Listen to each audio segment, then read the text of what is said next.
فالشركه دي بقى لو جات لك وانت قلت لهم ايه انا ما اعرفش اشتغل غير صح، شكرا مش محتاجين. السلام عليكم. احيانا لازم تكون بتعرف تشتغل غلط علشان خاطر تشتغل اصلا. الفيديو ده مهم جدا وانا مش عارف ازاي، لان هو حاجه مش هتعرف انت تخش تدور عليها على اليوتيوب.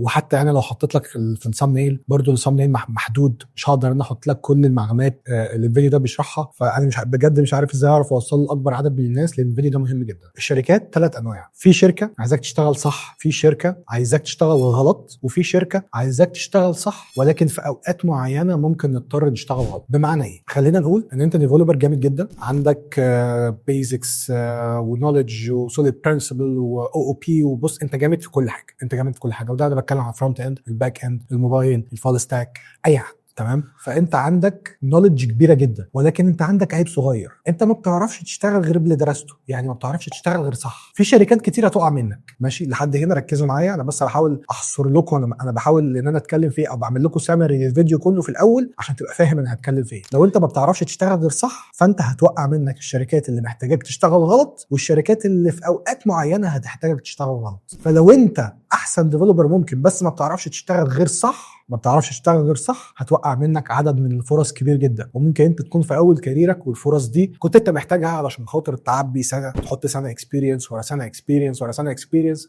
وتوصل انت تشتغل للشركات اللي انت دايما كنت بتحلم انت تشتغل فيها او بتسمع عنها. اخيرا الكورس بعد 2 ان ميكنج خلص ان شاء الله. ميعاد الكورس هيكون يوم 11/11. ليه اخترت اليوم ده؟ مش علشان خاطر 4 ارقام مصفوفين من بعض بس وخلاص، لان يوم 11/11 ده اليوم اللي انا دخلت فيه العمليه اللي غيرت حياتي، ان شاء الله تكون احسن. فعايز احس ان انا زي ما اكون ما اتخدش مني حاجه خلال السنتين اللي فاتوا دول، وفي نفس الوقت اعوضكم عن السنتين اللي طلبتوا مني كتير جدا ان انا ارجع اعمل الكورس تاني. فان شاء الله اللانشينج بتاع الكورس الفيديوهات المسجله هتكون افيلبل يوم 11/11، وفي نفس الوقت يوم 11/11 هنبدا الجلسات اللايف بتاعتنا. هنعمل سيشن لايف كل اسبوع لمده 6 شهور ان شاء الله، لحد ما كل الناس اللي هتشترك في الكورس بتاعنا تكون كلها باذن الله اشتغلت، واكون عوضتكم ان شاء الله. وحاولت ان انا ارد جزء يعني من الدعاء اللي انا خدته منكم ومن المحبه اللي خدتها منكم الفتره اللي فاتت دي. فالكورس هيبقى يوم 11/11 لكل الناس اللي هي حابه تشترك. جهز نفسك علشان خاطر 11/11 مصر كلها هتشتغل في البروجرامينج. طيب انا دلوقتي هفصص لك او هفهمك انا اقصد ايه بالكلام اللي انا قلته. دلوقتي الشركات انواع. في شركه كبيره اوريدي عندها بروسيسز، عندها سايكلز ماشيه، في سكوادز، التيم ده والتيم ده لو ما اثر في حاجه هيبقى في تيم تاني وراه سبورت. وبعدين بيبقوا عارفين عندهم بلان وجدول زمني، احنا هنخرج البروجكت بتاعنا يوم كذا، هنخرج البروجكت بتاعنا يوم كذا. فبتبقى كل حاجه محسوبه، واخد وقتك علشان خاطر لما تطلع ببرودكت، تطلع بمشروع، بتطلع بيه صح بنسبه 100%. الشركات دي موجوده ولكن عددها مش كبير زي ما انت متخيل. ليه بقى؟ لان احنا دلوقتي اغلب الشركات اللي موجوده في الدنيا شركات ناشئه او ستارت ابس. ده طول الوقت شركات بتقفل بيفتح غيرها، بتقفل بيفتح غيرها، وهكذا. فاغلب الشركات اللي موجوده في الدنيا هي الشركات الصغيره، وبعدها الشركات اللي هي المتوسطه الحجم، وبعدها الشركات الكبيره. فطبعا الواضح او المنطقي ان اقل عدد بورشن دول هو الشركات الكبيره. اصل انت مش هتلاقي مثلا البلد فيها مليون شركه راس مالها بالمليارات. فالشركات الكبيره هي اللي تبقى عايزاك تشتغل صح وعايزه البروسيس تبقى ماشيه عندهم زي الفل. فانت لو انت قصدي ديفلوبر قوي وكل اللي بتعرف تعمله ان انت تشتغل صح بس، فالشركات دي محتاجاك، ولكن برضه هتبقى محتاجاك باكسبيرينس. ال 99% من باقي الشركات دول بيكون عندهم شويه مشاكل. المشاكل دي بتنحصر في حاجتين. اول حاجه بادجت، ان انا محتاج ان انا اطلع مشروع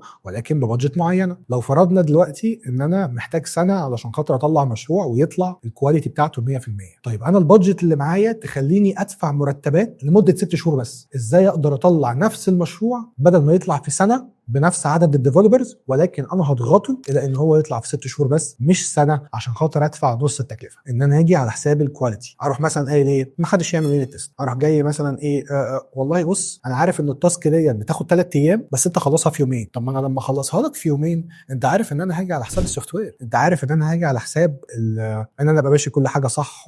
وبعد كده في ناس بس بتحاول ان هي توصل لك ان انت لو مشيت كل حاجه صح بتاخد نفس الوقت اللي غيرك مشيها غلط. ده مش حقيقي. ان انت ممكن تيجي مثلا كده عندك داتا اسينكرونس وانت محتاج ان هي عشان خاطر مثلا تظهر في الاتش تي ام ال، فانت بتروح عامل باريرز معينه ومستني تلود الاتش تي ام ال بعد ما هتجيب الداتا الاسينك والكلام دوت. غير ان في ديفلوبر تاني ب 2 جنيه ونص ممكن يحط لك 6 تايم اوت خلص. انت بدل ما انت بقى بتعمل ري ريندر بعد ما الداتا تيجي وبتتشيك عليها كل مش عارف قد ايه لحد ما تسمع لك، ببساطه جدا جدا ممكن هو يروح حاطط لاين واحد بس ست تايم اوت، بعد ما هي تخلص يعلم يبقى هاتها لي او تشيك عليها كل مثلا نص ثانيه ولا حاجه وخلص. فالكود الغلط دايما في اللحظه بتاعتها، هنرجع تاني بعدين ان انت لو كتبت الكود غلط ده هيوصلك لحاجه اسمها تكنيكال ديت. والتكنيكال ديت ده معناها ان انت كل ما بتحاول توسع البروجكت بتاعك بس انت بادئه غلط، تمام، ده بيدمر لك البروجكت من فوق. فانت هتلاقي نفسك لو مشيت غلط من البدايه انت هتلاقي نفسك صرفت اكتر من اللي مشي صح وخدت وقت اكتر من اللي مشي صح. بس يعني خليك بس مدرك معايا حاجه، ان انا دلوقتي البادجت اللي معايا انا محتاج ان انا اطلع بشويه بوادر او اطلع بشكل للبرودكت علشان خاطر المستثمرين تبدا تحط عندي فلوس. ولما يحطوا عندي فلوس ساعتها هيبقى معايا انا فلوس ارجع تاني اصلح الحاجات اللي انا عملتها. ده احيانا بينجح واحيانا بيفشل، وعلى فكره بيفشل اكتر ما بينجح، بس ده بيبقى الحل الوحيد قدام المستثمر، بيكون الحل الوحيد قدام المستثمر. انا معيش فلوس ان انا ادفع مرتباتكم سنه بس معايا 6 شهور. طيب لما انتوا تطلعوا لي البرودكت في 6 شهور يبان لي بس شويه معالم وعجب مستثمر، فهتلاقي المستثمر حط فلوسه مثلا معايا وبعد كده بيستثمر في البرودكت بتاعي، فممكن نخرج من الحته بتاعه التكنيكال ديت في سبيل ان انا دلوقتي لو قلت انا همشي كل حاجه صح ما انا اصلا مش هخرج البرودكت بتاعي. عشان ما تتوهوش مني واحده واحده، احنا دلوقتي عندنا مشروع، المشروع دوت هيشتغل عليه تيم ديفلوبرز 2 فرونت اند و2 باك اند، مرتباتهم ثابته. هيخلصوا المشروع دوت لو هيشتغلوا فيه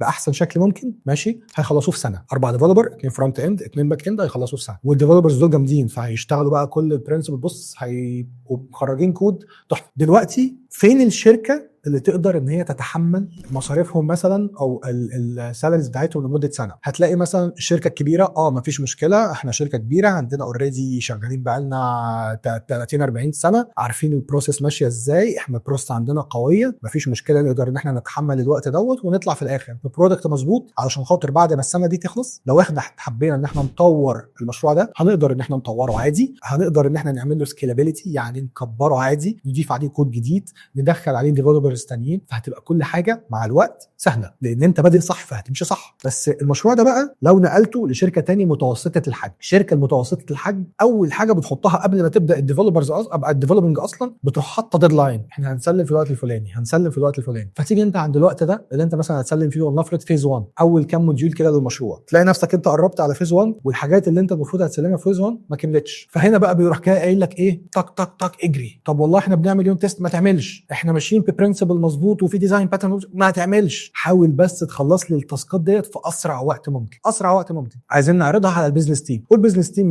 مش بروجرامرز فمش هيدركوا قوي الغلطات اللي انت بتعملها او الكوارث اللي ممكن تكون باينه كده اهوت مستخبيه ورا الكود، فمن بره هلا هلا ومن جوه يعلم الله. فيقول لك ايه اجري، ويجي في وقت تاني بعدها يقول لك والله احنا عندنا شويه وقت امشوا براحتكم. بس برضو ده بيعمل لك نوع من التكنيكال ديت. فانت هتيجي بعد كده تحاول تسكيل المشروع ان هو يكبر، هتلاقي في عندك شويه مشاكل هتقابلك فهتغير كود من الكود السباكيتي اللي انت كنت عامله. ده تاني شركه، والشركه الصغيره. فالشركه دي بقى لو جات لك وانت قلت لهم ايه انا ما اعرفش اشتغل غير صح، شكرا مش محتاجينك. الشركه دي هتيجي تكلمك كده اهو تقول لك انا ما اعرفش اشتغل غير صح، يعني انت تقول لهم انا ما بعرفش اشتغل غير صح، ما بعرفش اشتغل غير ان انا اعمل كذا كذا كذا كذا. فانت لما تقول لي التاسك اللي هي بتاخد 3 ايام انت عايزني اخلصها لك في يومين، انا مش هعرف اعمل لك ده، انا مش هعرف اعمل لك ده. فيجي انت الديفلوبر تاني اقل منك وتعلم اقل منك، والعلم اللي موجود في دماغه والتكنيكاليتي اللي عنده اقل منك وياخدوه هو. ليه؟ لان اسمع الكلمه ديت لان دي حرفيا هتغير حياتك في البروجرامينج وبره البروجرامينج. في فرق بين الصح والمناسب، في فرق بين الصح والمناسب، ومش دايما الصح بيكون مناسب، احيانا الغلط هو اللي بيكون مناسب بالنسبه لك. الكلمه دي انا سمعتها من حد كان الليد بتاعي، وحرفيا انت لو طبقتها على اي حاجه في الحياه هتلاقيها فعلا راكبه. الصح حاجه والمناسب حاجه تانية، ومش دايما الصح بيكون مناسب. بمعنى ايه؟ انت دلوقتي جات الشركه ديت وراحت قالت لك ايه، لا والله احنا محتاجين حد لو اتزنقنا في يوم من الايام في التايم. انا والله العظيم انا في جوب اوفرز انا خدتها من ناس انا كنت عارف ان هي كانت مقدمه على نفس الجوب تايتل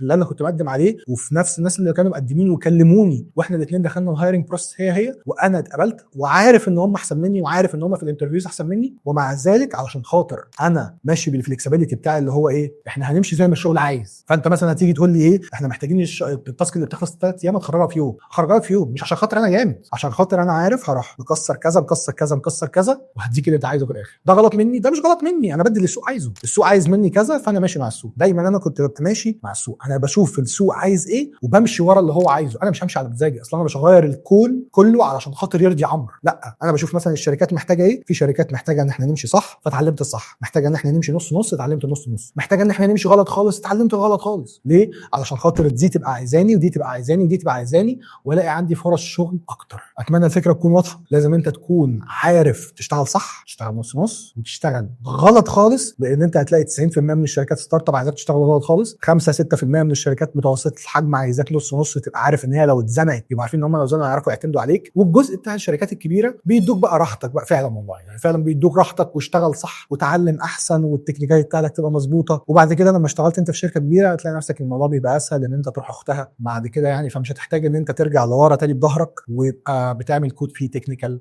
الحته دي مهمه جدا لازم تبقى حاملها في دماغك. ومش معنى ان انا قلت الكلام دوت ان انا بقول لك اتعلم غلط. انا اول حاجه قلتها لك لازم تبقى عارف تشتغل صح، لان في شركات هتبقى عايزاك تشتغل صح، بس انت لازم تكون عامل زي الحربايه كده، انا بعرف اعمل كل حاجه. طول ما انت بتعرف تعمل كل حاجه هتلاقي ناس كتير جدا عايزاك اكتر من اي حد غيرك. لكن اللي بيعرف يعمل حاجه واحده بيجي له الناس اللي محتاجاه هو بس. لكن انت هتلاقي نفسك موجود في الشركات الكبيره، وهتلاقي نفسك موجود في الشركات النص نص، وهتلاقي نفسك موجود في الشركات الصغيره او ضعيفه. ركزوا في دي لان دي مهمه جدا. وفعلا والله يعني دي من الاسباب اللي غيرت حياتي، او من اللي خلتني الحمد لله وصلت لحاجات فعلا زي ما قلت لكم. في ناس ممكن تكون احسن مني ما عرفتش انها تعملها او ما عرفتش انها تاخد الجوب اوفر ده، بس علشان خاطر انا عندي الفلكسبيليتي دي في التفكير.